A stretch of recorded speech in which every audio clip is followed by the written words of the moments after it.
खाने को। भूखा है ये, मालूम है। अरे सर सही बोल रहा हूँ, भूखा है। बगल में नहीं जाओ सर। अरे कुछ नहीं करेगा। गाड़ी की कांच तो बंद ही है ना वैसे। बंद कर लो, दोबारा देख लो। सब बंद। मेरे तो साइड का तो बंद है। दोबारा देख लो भैया। यार, कोई इधर से बाइक वाला नहीं है, जाए उसकी ऐसी तैसी हो जाएगी नहीं।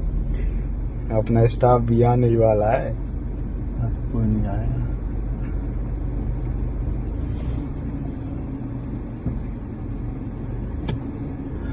आज लेकिन मेरे को नहीं लगता इतना लंबा साइटिंग किसी को होती होगी। अरे अब अंदर चला गया वो, निकलेगा तो सही था।